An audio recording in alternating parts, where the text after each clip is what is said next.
اهلا بيكم في حلقه جديده من صوت الحق. حلقه النهارده مختلفه. قصه زوج بيقول ان بعد 18 سنه جواز معاناته ما انتهتش بالطلاق بل بعد الطلاق. ضيفنا اب ل4 اولاد، 3 بنات وولد، وبيقول انه حاول بكل الطرق انه يحافظ على بيته، ولما استحال استمرار الحياه الزوجيه حاول ينهي الخلاف بكل هدوء، وكان مستعد على حد قوله انه يدي طليقته اكتر من حقها علشان يقفل صفحه الخلاف ويعيش في سلام. وبيحكي كمان عن جلسات عرفية وضغوطات اتعرض ليها، وبيقول انه بيعتقد عن وجود اعمال واسحار، وبيقول ان كان لها تأثير على حياته. يا ترى ايه اللي حصل وازاي وصلت الامور لحد كده؟ ويا ترى هل لسه في امل لحل يحفظ كرامة الجميع ويحمي مستقبل الاولاد؟ اهلا بيك، نورت صوت الحق. اهلا بيك، نورت صوت الحق. الله يخليك استاذ علاء.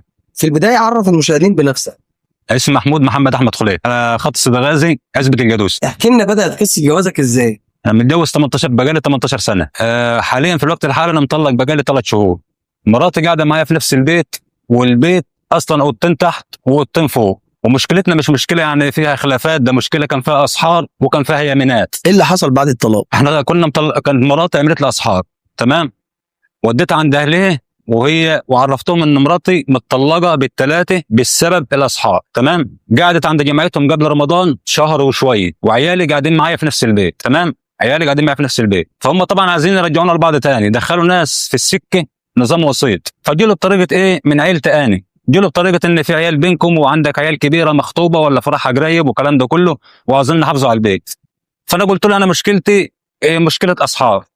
فطبعا عشان اجيب مراتي تقعد معايا وانا مش مرتاح نفسيا مش هينفع نعيش مع بعض، كان لي شرط واحد بس لو هم وافقوا بيه هقدر اجيب مراتي. قال لي طلباتك؟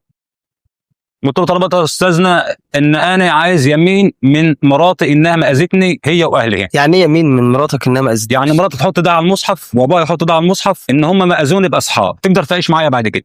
ازاي وصلتوا للوضع ده؟ والله بقى يمكن هو الله اعلم، يمكن هو ابتلاء من ربنا، لان المرحله دي انا بقالي سنه فيه، يعني الطلاق الثاني بادئ، اخر طلقه دي باديه من بعد العيد الصغير، ثاني يوم العيد الصغير، انما انا مشوار الثابت ده من شهر 8 لحد النهارده. فعجاله كده احكي لنا القصه، يعني ملخص الموضوع في 3 دقائق. تمام. انا كنت قاعد في بيت انا واخواتي في عزبه ثانيه، حاولت اشتري بيت عشان اوسع لاخواتي، عندي اخ اصغر مني متجوزش والبيت مزنوق علينا، رحت اشتري البيت ده يعني مزنوق شويه على قدي وعلى قد اسرتي، كان البيت في وقتها كان عامل 200,000، اخواتي ادونا نصيبي في البيت 120,000، انا محتاج 80,000 نكمل على البيت او 100,000، عندي حته ارض زراعيه ابويا الله يرحمه كان سايبها لي، قلت ابيع قراطين من الارض واكمل على ثمن البيت. نسيباني عرضوا عليا قالوا لي احنا بندوا حق بنتنا في ابوها واحنا عايشين، تاخده وتكتب لها شوف البيت. قلت لهم مش هتدوني قد ايه؟ قالوا هديك 60,000. قلت لهم 60,000 ما يقدوش في البيت والبيت ما يستحملش 2. يعني هم كانوا عايزين يديكوا 60,000 عشان تكتب لها نص البيت؟ تمام. قلت لهم لا يا جماعه انا هبيع قراطين او ممكن اعمل لكم حاجه، يعني ممكن اديه، يعني القراط انا كنت ببيع في الوقت ده، كنت ببيع القراط ب 50,000. تمام. قلت لو مراتي هتاخد القراطين انا هديها القراط ب 40,000، وهي لها 60 يبقى انت كده هتديها قراط ونص. قراط ونص، الله ينور عليك. تمام. طب هي مراتي كان ذهبها تايه في العيله، مش تايه في العيله، احنا لما جينا نعزل انا واخواتي الاصغر مني كان اخويا الاصغر مني متجوز ومعاه ذهب مراته، تمام، معاه ذهب مراته، فهي طبعا ايه قالت انا عايزه ذهبي، وجينا وكانت عقده بقى ان احنا ممكن نبوظه اللي احنا عملناه كله. قلت لها يا بنت الناس ذهبك في رقبتي، ذهبك في ذمتي، تمام. قالوا ماشي، سكتنا على كده. فلما جينا ايه نكتب القراط ونص اللي هم بتوع 60,000، تمام، اللي هم حقها. الله ينور عليك، اللي هم حقها من اهليه بتديهم لي، انا اديها بيها قراط ونص من الارض الزراعيه. قلنا الذهب مثلا كان عامل 12,000، هنخلوه النهارده مثلا الكلام ده من 5 سنين، هنخلوه النهارده مثلا ب 16 ب 17 ب 18، هنقوله 20، تمام، هنقوله 20 على 60 يبقى 80. رحت للمحامي وكتبت لهم ورقه بقراطين ووديتها لحماتي اني في البيت، تمام. حماتي قالت لي خد الورقه يا ابن الناس خليها معايا، كنت مع بعض. قلت لها يا ست الكل انا راجل بايع، انا راجع بايع لكم، انت بالنسبه لك انت طرف يعني انت خالد طرفين بيني وبين مراتي، دي الورقه دي امانه معاكي، الورقه دي امانه معاكي، دي فيها حق بتكم، تمام، تحجي بيهم تساعد عيله بيهم، دي بتوعها هي، ما تنفعش الورقه دي تستنى معايا. ايه اللي حصل بعد كده؟ جينا عشنا ال5 سنين دول عيشه طبيعيه خالص، ومعانا عيالنا ومبسوطين وما فيش حاجه خالص. مشكلتي الاساسيه بدات من ان انا كنت عايز ابيع قراطين، تمام، قراطين ارض من عندي انا اساعد بهم اخواتي الصبي والبيت. طبعا انا كنت عايز اخلص من الميراث، يعني عايز ادي حق ربنا، عايز ادي حق ربنا، الراجل بطولي ورا عندي حته محمد ربنا عطاهولي على 3 بنات، تمام. وانا مش عايز حاجه تغضب ربنا. انا بقول ادي كل واحد حقه وانا عايش، عشان بعد كده لما لا قدر الله يحصل لي اي حاجه هيقولوا ايه؟ هيقولوا ده بتربي في ايه تاني. اللي حصل بعد كده؟ بعد الطلاق واهلها حلفوا بالطلاق بعد ما اتهمتهم بالسحر، وابوها وهي حلفت بالسحر، حلفت على يمين، وابوها حلف على يمين، والراجل اللي كان رايح معانا وسيط برضه حلف بيمين. الوسيط ده اللي هو من عيلتك؟ الوسيط ده راح معايا من عيل تاني، ورايح بشروط يعني ان انا رايح، انا في عقلي مش هيحلفهم، لان انا حاجات انا شايفها بعيني، انا في عقلي مش هيحلفهم، حاجات شايفها بعيني. تمام. طيب خلينا خلصنا واتطلقنا، وجت تاني تعيش عشان خاطر العيلين، وجت تاني تعيش عشان خاطر العيلين، وتكرر الغلط ده تاني. بعتوا لاهلي اللي هو الوسيط اللي كان حالف يمين معانا، الوسيط اللي كان حالف يمين معانا ان هو ده راجل في السك دي عشان يحل بينا. قلت له يا استاذنا انا كده بالنسبه لي انت ساعدتني في الطلقه اللي قبل رمضان، انما في الطلقه ديت كده يبقى بنغضب ربنا. فهم فرضوا عليا قالوا لا، طب انت كده مراتك ما ينفعش تمشي، مراتك ما تنفعش تمشي وتسيب البيت عشان خاطر عيالك عايزين يقعدوا معاها. تمام. طب عيالي يقعدوا معايا، طب انا يا استاذنا الوقت انا قاعد في اوضتين تحت وطين فوق، البيت كله زائد مطبخ وحمامي تحت السلم، حمامي تحت السلم يعني معلش باب واحد، البيت فصله باب واحد، اوضه كده واوضه كده، فصله باب واحد بيقفل علينا كلنا. وانتوا خلاص تم الطلاق بينكم نهائي؟ المنطقه كلها عارفه ان احنا مطلقين، الخط كله احنا قاعدين فلاحين والخط كله عارف ان احنا مطلقين. تمام. بقى له 3 شهور ايه اللي حصل بعد كده؟ لما طلقت وقلت يا جماعه كذا كذا كذا كذا، لقيتهم هم مراتي برضه عايزه تقعد في البيت، اهلي عيلتي انا ما شفتش نسايبي خالص، انا لحد النهارده مطلق بقالي داخل في 4 شهور ما شفتش نسايبي قعدوا معايا خالص ولا انت رفضت انها تقعد معاك في البيت؟ قعدوك غصب عنك؟ قعدوني غصب عني وفرضوا علي، فرض عليك سواء فرضوا عليا كمان فلوس، ده قعدوني غصب عني، قالوا لازم تقعد عشان عيالي وتدفع 5000 جنيه كل شهر وتجوز العيال. تمام. وتجوز نفسك عندك مشكله في الكلام ده؟ عندي مشكله ازاي؟ انا عندك مشكله في ال 5000 وانك تجوز اولادك؟ انا دفعت 5000. تمام. انا دفعت 5000 والتزمت بيهم شهرين، والشهر الثالث كنت بديهم غله، يعني مكان ال 5000 غله عشان ما كانش معايا فلوس، انا قاعد متعطل، انا قاعد في البيت محبوس. تديهم بقيمه نفقتهم محصول غله، ده النفقه الشهريه. تمام. اختلفنا في ايه بقى؟ في مشوار الثلاجه، هي كده معاها عزالها كله، عزال البيت كله هم خدوه طلعوه في الشقه فوق. انا عايش ازاي؟ انا عايش معيش بطول على البلاط، معيش حد غير ربنا والله. بقالي 3 شهور والله. تشرب ازاي؟ بروح اجيب عيش من الدوار، بروح اجيب علبه جبنه، اعمل سندوتش الصبح سندوتش المغرب، بجيب بيضه، امشي امور ربنا برضه. تطبخ على ايه؟ معايا طباخه من الصغيره شراب 400 جنيه. وبتاكل وتشرب ازاي؟ مين بيساعدك؟ مين بيغسل لك؟ الموال انا بغسل هدومي مع نفسي. اهلك فين بقى؟ ولا اهلي ولا عيلتي ولا عيلتها ولا شفت حد خالص من يوم ما طلقت لحد النهارده، ما حدش دخل عليا حتى برغيف عيش. تمام. طب انت دلوقتي بتقول ان انت عايش مع اولادك، بتديهم نفقه 5000 جنيه في الشهر، بتديهم من محصول الارض بتاعتك، بتجوزهم، بتاكلهم، بتشربهم، ايه مشكلتك؟ طيب انت احنا كده اختلفنا عشان الثلاجه، بس اختلفنا عشان الثلاجه، وهم راحوا شكوا بالثلاجه في المحكمه، يعني هم شاكين حاليا، شاكين في المحكمه بقى لهم ازيد من شهر او شهرين، وقاعدين معايا في نفس البيت كمان. شكياك وعايشه معاك في نفس البيت. وبعت للناس اللي هم قاعدين قلت لهم طب يا جماعه بعد اذنكم، العيل تاني كلك يا جماعه بعد اذنكم، احنا كده شغلنا كله غلط، موقفين حال نفسي، تعبين نفسيا، عيالي اللي هيتجوزوا دولت الناس بتبص لهم بصه شيله. مرات ازاي قاعده في بقالها 3-4 شهور في بيت مع راجل اجنبي، بالنسبه لي يعني بالنسبه لها اجنبي وجاي لهم الكلام ده من زمان، وورقه الطلاق واصله اهلها من زمان من شهر 4. اهلها فين بقى؟ ولا شفت اهلها خالص لحد النهارده، ولا شفت اهلها. بعتنا عرفي مع كذا واحد، لو عايزنا نسمي اسامي هسمي اسامي، بعتنا مع كذا واحد يوصل رساله للناس تعالوا حتى نحلهم، نفكروا في حل. يعني نفكروا في حل ازاي؟ مثلا ممكن اقضي اضافه سكن، لو حابه تاخد العيلين الصغيرين خدهم معاك مفيش مشاكل، سيبي لي البتين الكبار نجوزهم. ما انا البت النهارده بتصرف لها 300000 اقل جواز. الحضانه من حق الام. انا مش عندي. انت مشكلتك في ايه برضو؟ انا عايز اعرف مشكلتك ان هي غريبه عنك، مطلقه، عايشه معاك في بيت واحد. طب ما هو طبيعي انها تاخد مسكن الزوجيه علشان خاطر هي حاضنه. احنا كده يا استاذ علاء عرضنا كل حاجه. ايه العرض بقى اللي انت عرضته علشان خاطر انت؟ ما هو انت يا تديها مسكن الزوجيه، تمام، يا توفر لها سكن بديل. هي عايزه تاخد مسكن المسكن اللي انا فيه. قلت يا ناس انا بالنسبه لي كده انا من الظالم ولا انا قاتل عشان خاطر نسيب بيتهم ماشي، انتوا كده خربتوا بيتي يا نسايبي، خربتوا بيتي. احنا كده بعتنا لكم على الشرع كام واحد ما قضيتوش معانا. لما فرضنا للعرف عند الحاج محمد انا ابو حميد الله يستره، هو اللي وقف معانا وبعت للشرع. تمام. والراجل اتكلف بمصروفه ياما في البيت، يعني يشكر عليه، ويكفي ان هو قدرنا برضه وساعدنا في ان هو يجيب الشرع، حاول يجيب اهلها بس ما حد يجيب من اهله. طب الشرع حكم بايه؟ الشرع اداني مستحقاتها في ورقه. تمام. المتعه و24000 ايه الورقه معايا، ممكن اديها لحضرتك. ما فيش مشكله. تمام. وقال لهم لو انت مش عايز مراتك تقعد في البيت وفر لها سكن، بس المهم ايه ما يبقاش سكن ايجار، تمام.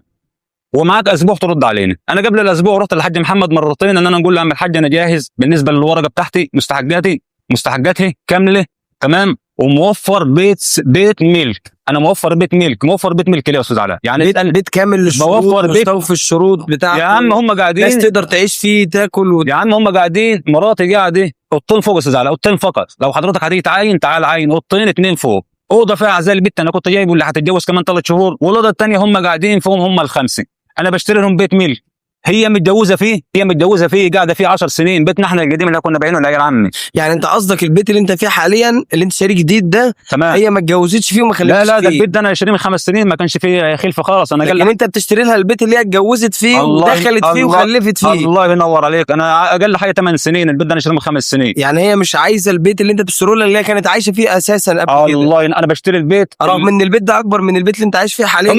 هم قاعدين في اوضه، انا بشتري لهم بيت 4 اوض واوضتين فوق، وبيت ملك، بيتنا القديم اللي هي متجوزه فيه. انا بشتري البيت ده ليه؟ لان البيت ده مميزات، انا بشتري غالي، انا بشتري 600,000. ميزته ايه؟ ميزته ان هنا اخواتي وهنا عيال عمي وهنا عيال خالتي وهنا قرايبنا، ان انا بقى ايه مش ما انا كده بنسيب عيالي اضطراري، وعايزهم يتربوا وسط عايزهم يتربوا في وسط اخواتي فرحهم الاثنين هناك بينهم وبين بعض بيتين على نفقتك الشخصيه، وبتصرف عليهم وتربيهم. انا ببيع ارض، انا ابويا الله يرحمه ساب لي 15 جراد، اديت ورث اخواتي منهم، تمام، وهي لها الجراتين اللي هي بتوعها هي باسمها ومعاها ورقه بيهم، فاضل زي 10 جرات او 11 جراد، تمام.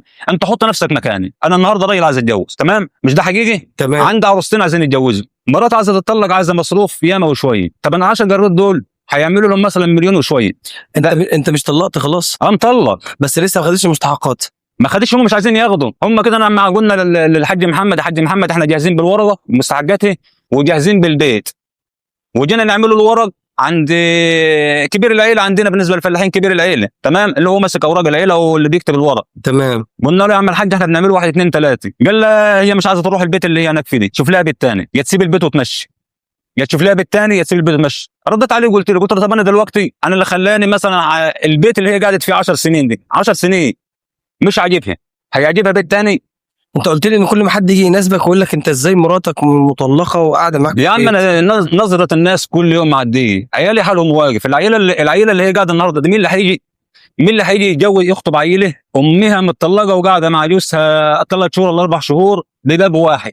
عيالي ساعات بيطلعوا الشغل، انا بنبقى قافل على نفسي اوضه، احنا في الصيف اقسم بالله العظيم انا ساعات ما بنام 4 ساعات ولا 3 ساعات بالليل من الحر، الباب انا لازم نقفله عليا. وهي اهلها سايبينها كده ما حدش بيسال ولا صدق بالله انا كده مطلق من تاني يوم العيد الصغير، اقسم بالله ما شفت حد من اهلها غير في العيد الكبير. طب نقول لك على حاجه كمان، وانت اللي خايف من المعصيه وخايف من كلام الناس هتزعل مني؟ الله وكيل، من العيد الصغير للعيد الكبير وكلام انا مسؤول عنه ما شفت حد من اهلها دخل عليه البيت وهم عارفين ان هي متطلقه ووصل لهم ورقه طلاق، تمام. طب انا بسال نفسي يا ناس، احنا كده متطلقين وبيننا مشاكل وبيننا اسحار وبيننا يمينات انتوا حالفين عليه، ايه اللي خلاك متاكد ان في اعمال واسحار وحاجات من دي؟ وانا يعني يا استاذ هنيجي لحضرتك كده ومعلش ونقول لك النبي اديني يمين وتحط ايدك على مصحف وتحلف من فراغ مثلا؟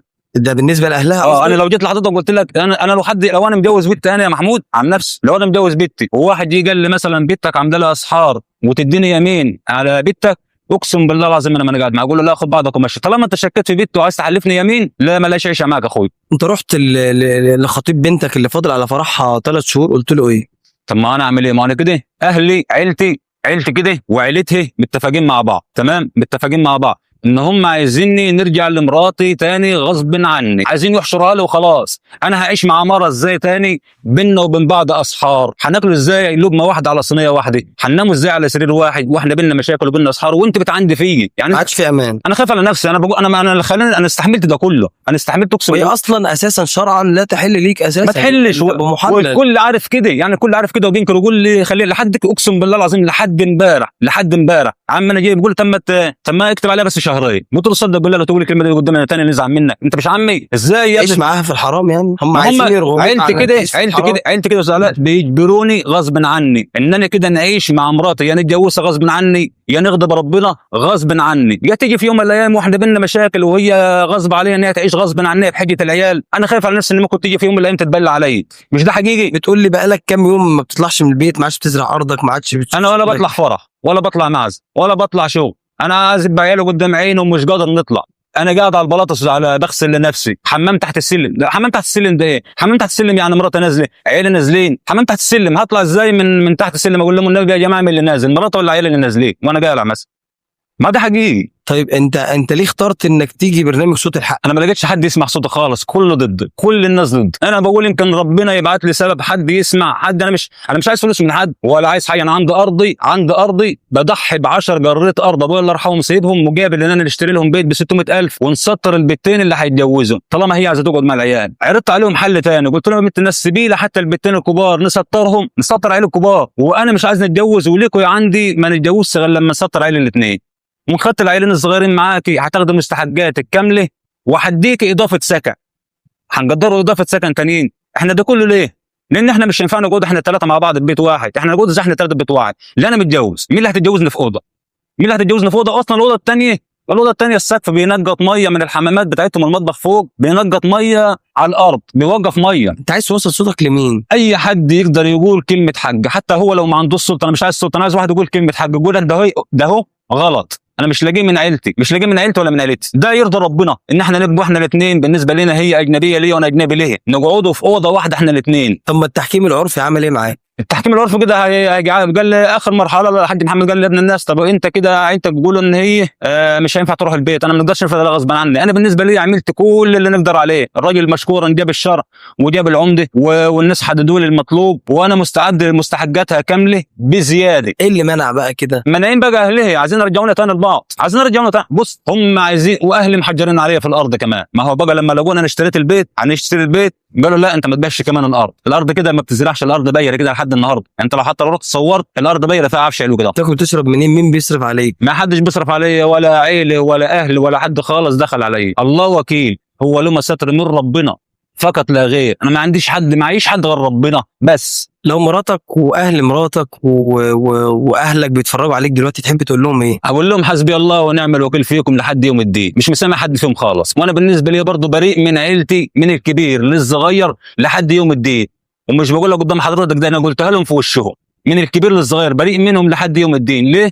اللي ما يقولش كلمه حق ويخاف من ربنا يبقى راجل مش حلو. يا استاذ علي انا لو راجل شين معلش ايه اللي خلاني نبيع 10 جراريت ارض ابويا الله يرحمه سايبهم لي اغلى حاجه عندي في الدنيا، ما نقدر نمشي امور والدنيا تمشي وخلاص ونلم عيالي وهنا وهنا، بس مين اللي شايفني؟ ربنا شايفني، ومين اللي وقف معايا؟ ما وقفش معايا حد ولا وقف معايا حد من اهلي ولا من عيلتي ولا شفت حد من عيلتي، وحتى الناس اللي حوالينا عماتي وجيرتي والقرابه ما فيش حد بيقول كلمه حاجه، هم اللي يشغلهم في الموال ده كله ايه؟ ان انت حوط على عيالك، ان انت ما تدش جرتين الارض الا ابوك سايبها فقط لا غير، هم يشغلهم دول بس. لو تحب توصل رساله لحد هتكون ايه والمين؟ اي حد من القانون يفيدني، انا بالنسبه لي انا عايز ادفع، لو هبيع هدومي واحافظ على كرامتي حافظ على عيالي ما عنديش اي مشاكل، شوف اللي رايحه انا عايز، طب انا نفسي اقعد معاها.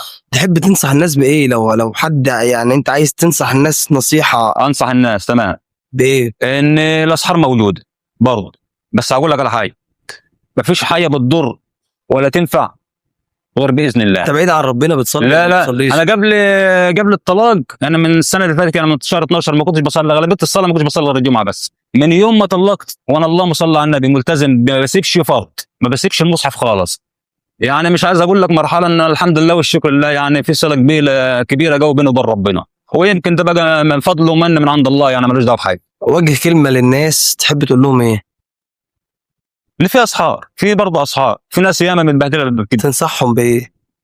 نصيحه لله بنصح بها كل الشباب، قبل ما تناسب حاسب. في النهايه بنشكرك على اختيارك وثقتك في برنامج صوت الحق، وانك اخترته علشان عايز توصل صوتك، وبنجدد تاكيدنا ان كل ما عرض في الحلقه هو روايه الضيف للاحداث، والبرنامج بيرحب بالطرف الاخر في اي وقت لعرض وجهه نظره كامله، لان رسالتنا هي الاستماع لجميع الاطراف ومحاوله فتح باب للحوار، خاصه لما يكون في اولاد واسره ومستقبل بيت بالكامل. اتمنى تكون الحلقه سبب في الخير، وان اي مبادره صادقه للصلح او انهاء الخلاف تلاقي طريقها للنور.